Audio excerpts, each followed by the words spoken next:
So, good morning, and it's day 57. I'm just going to plug my computer in. Everything ready, but okay. On Happy Sunday, I'm very grateful to have a quiet Sunday morning, and I hope all of you have the same in your households. As far as I know, there aren't too many young children running around in our lives. Those of us that are participating here on this 90-day journey. So maybe another, I know there are many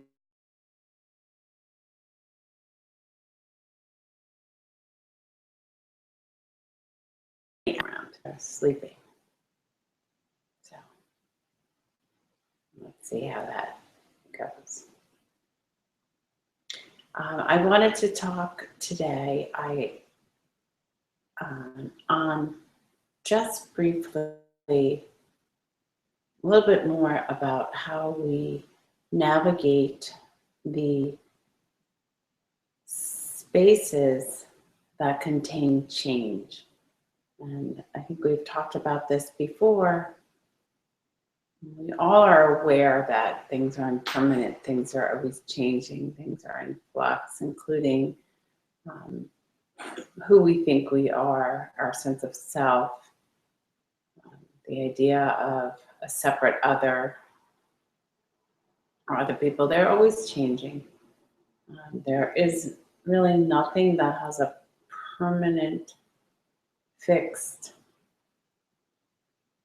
identity. Even mountains, millionaires, particular feelings, physical sensations. If we look closely, we can recognize that they're always moving. And yet there's a stillness in which all these things move through. Right? So, but what happens often is that sensation of movement, even though we may not even be conscious of it, it creates a fear reaction. It's a deep sense of annihilation, of ending, of what's coming next. And it permeates our reactive states in this phenomenal world. I hope I've done some justice in explaining that. But it's a lengthier concept. I'm trying to keep it brief here this morning. And so in our meditation, and I think there are many similar practices and analogies across traditions. And there are some furry friends on the outside of my house that would like to get in.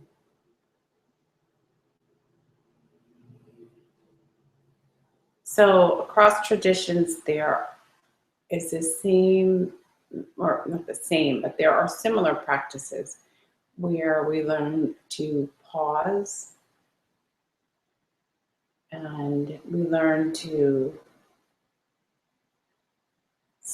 in the pause, like check in with ourselves. Strong emotion is coming, fear is coming in, rapid thinking, projecting into the future, gnawing on the past, craving after something that we believe is going to create happiness for this moment. And often it will, but it's the craving after the happiness and being pulled here and there that pulls us off of some of the innate kind of deeper levels of happiness that are here if we connect a little bit more with the stillness and the constant change that is taking place, the arising and the passing, the expansion and the contraction, the fullness and the emptiness, the form and the formless, the stillness and the movement. We begin to peace with those seeming dichotomies. They are very much the way things are in this realm of existence. So the practice of meditation gives us a very specific opportunity to experience the groundlessness. We can experience that, perhaps that sense of just the little edge of fear that arises as an exhale takes place before the next one.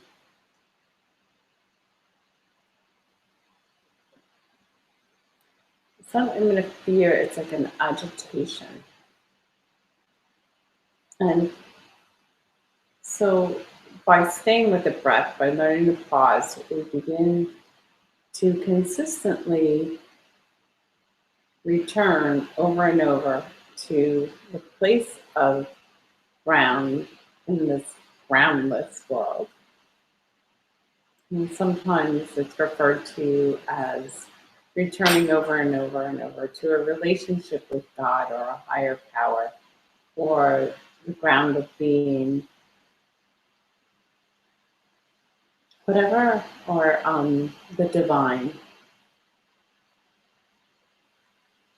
One of the things that I've become aware of in my own practices is that in the desire to,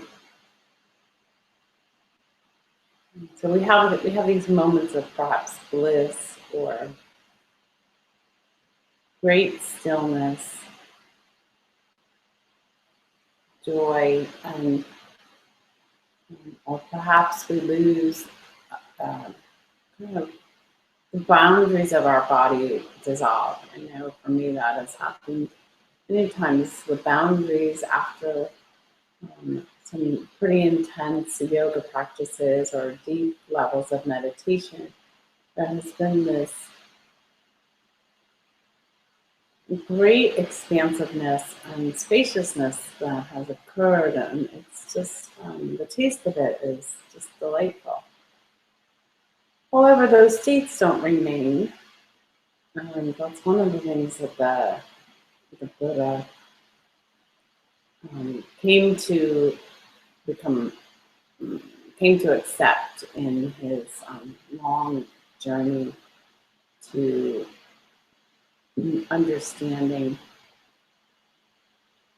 self, is that these states just don't remain. So we begin to instead dwell in a place of equanimity, in a space that you can see the fears rising up, the aversions, the cravings, and the attachments of wanting to hang on to or wanting to identify, wanting to keep, wanting to push away all these things, particularly the fears and the uncomfortableness. We would really like to push that away. So instead, we learn to dwell in a space that contains these things and is not moved by them. So they're moving through, life is moving through us, and we are accepting that ebb and flow, the movement, the fears, the cravings, we are accepting their existence and yet not attached to an identity of, quote, like calm person, excitable person. You know, we are much more dynamic and we can respond kindly to any situation that we find ourselves in. And there's no quote unquote rules for how this responsiveness takes place. It's a dynamic interplay given the conditions of the situation. We respond with kindness, with a view of what creates suffering, what releases suffering, what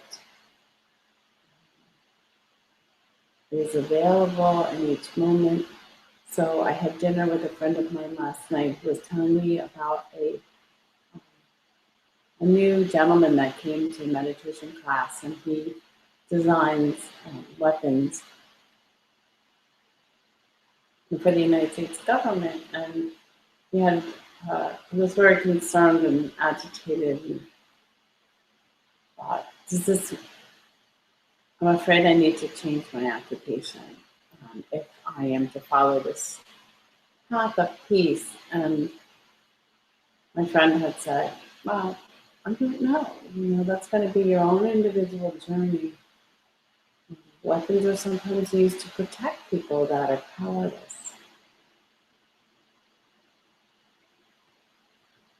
This is a dangerous world filled with all kinds of irrational, volatile behaviors. We have not cared for our resources in a way that creates harmony and equality. And when that happens, there's going to be backlash. It's quite predictable. And when there's all kinds of things going on, and I'm not going to get into political views, but we do our best to be well informed, to respond to situations as they come up.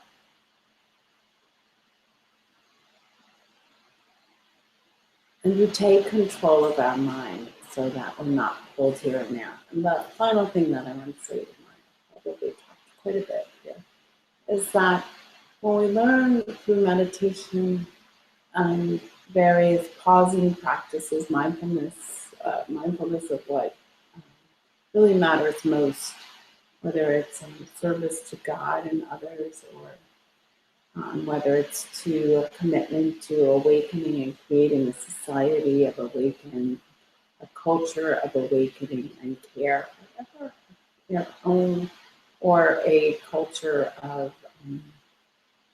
harmony and balance, which is often part of the yogic traditions.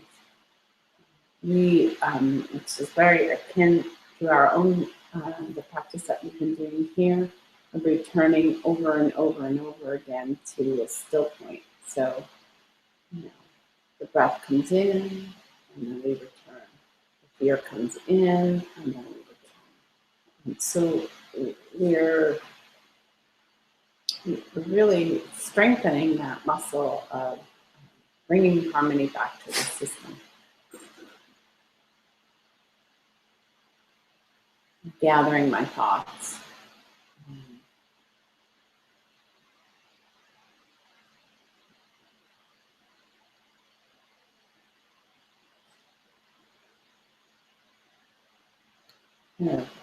Forgot where I was, so excuse me, but I was perhaps talking about dwelling in a space.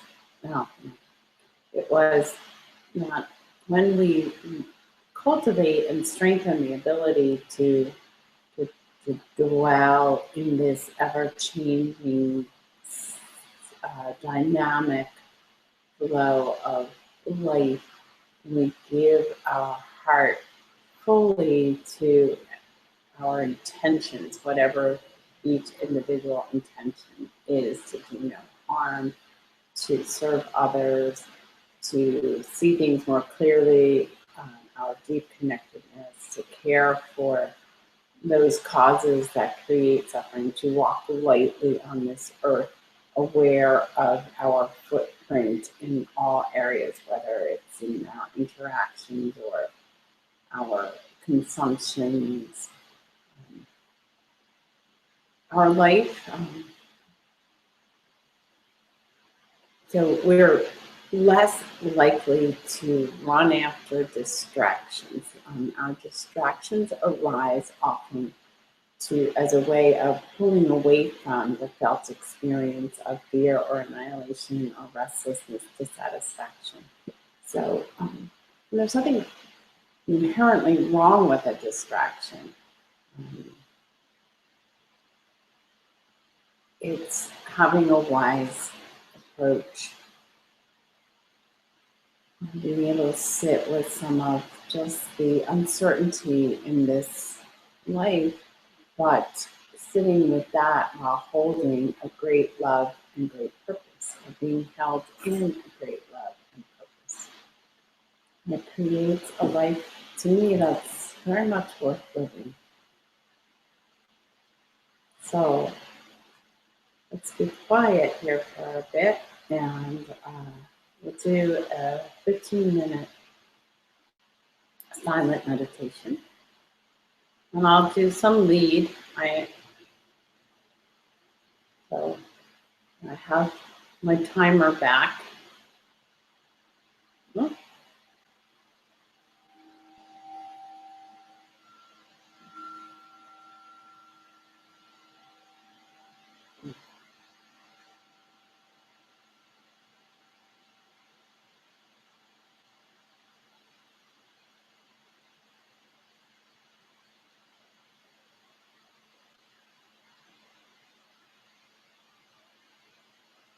So take a moment to, if you haven't already, to take your seat.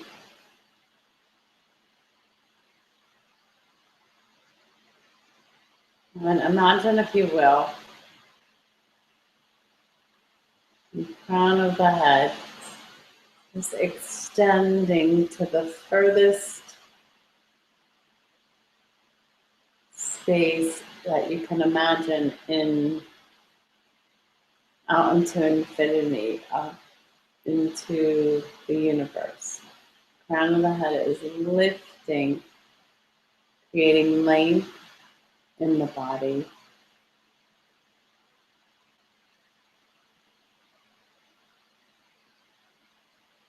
While simultaneously the tailbone is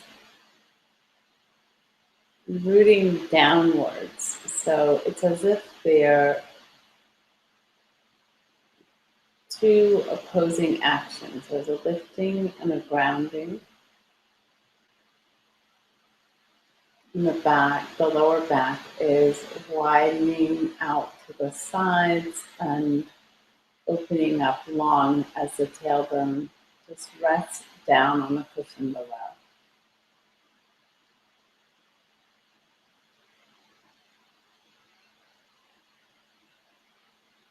The back of your neck is long, and the chin is just slightly dropped.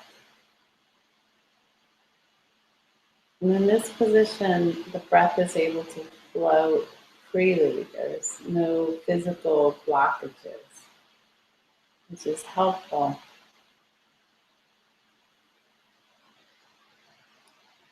In creating clarity, stability, energy, all the things that are necessary for an effective meditation practice.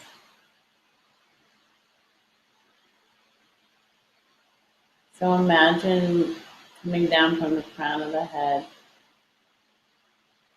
just a softening, almost like a nectar-like substance, just easing out tension through the face.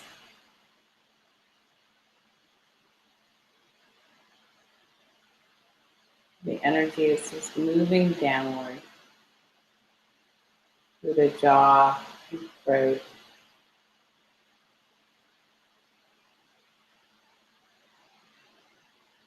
across the chest and the heart space.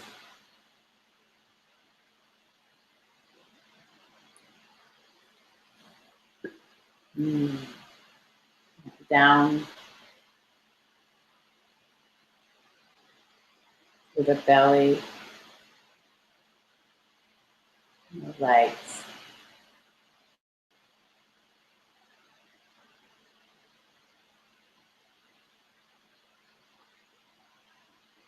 Move your awareness from your shoulders down to the arms and the hands.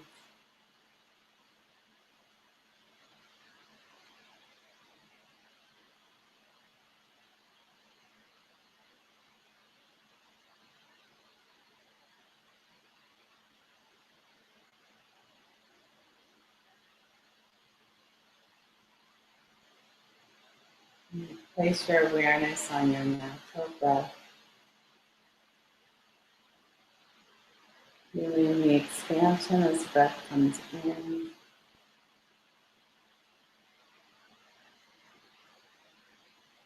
and then as the breath goes out, there's release into stillness.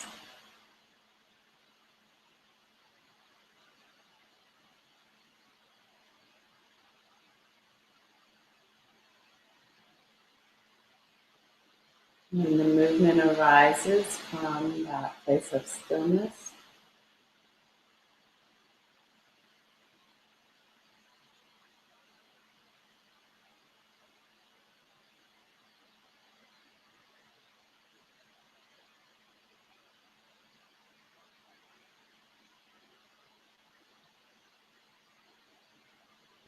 keep returning over and over to the ground of stillness, embodying, becoming aware of the movement that's occurring.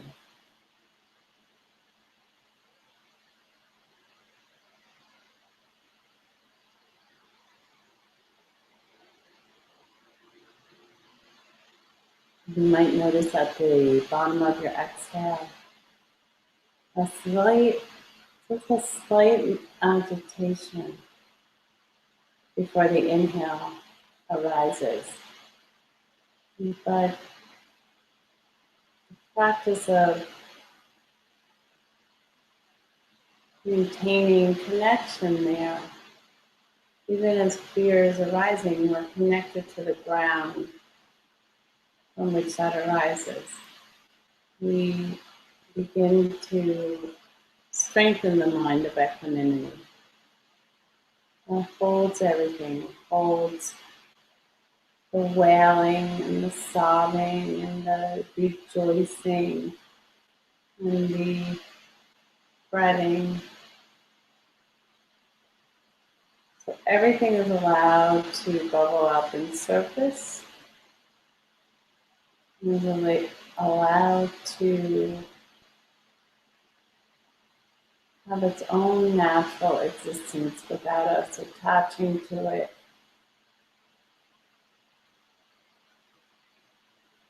creating a sense of solidity where there is great movement.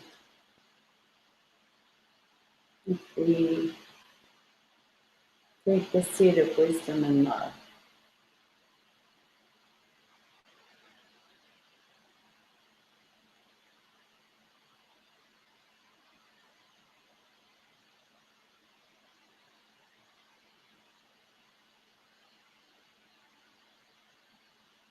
It's in this place that we can accept deeply, on a very deep level,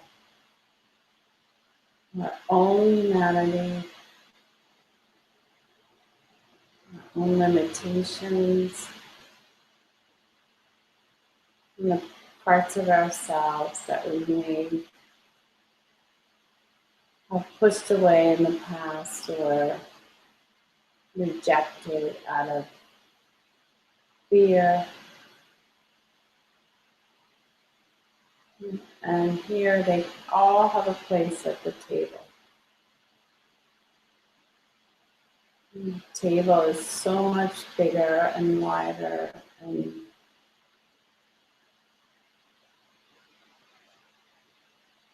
wiser. And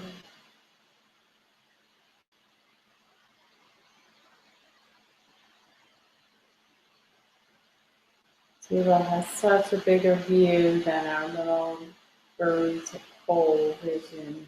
We can assume and we create a sense of fixedness. I don't know if that's a word.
There's light outside now.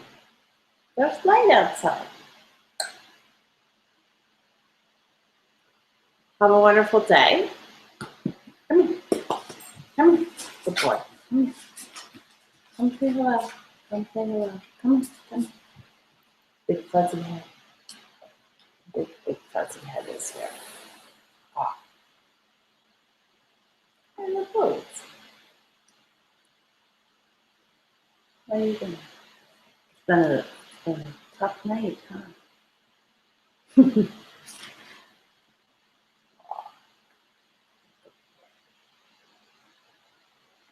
Look at that face. Look at that face. Oh, look at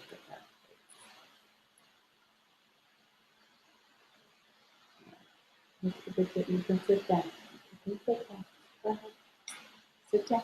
Sit down. Sit down. Sit down. Okay. Lay down. Good.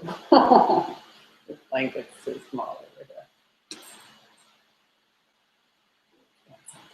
Anyway, sorry for that little distraction, but I was very proud of what the boy who was doing meditation. Running around chasing cats.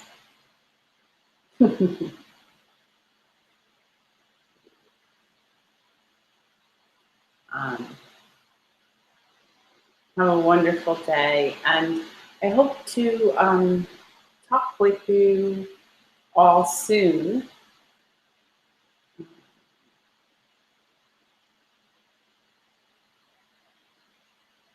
I have nothing else to say, so just enjoy your Sunday, whatever it is that you're planning, and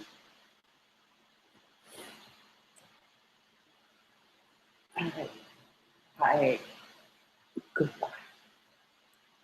Be kind to everyone you meet, including yourself.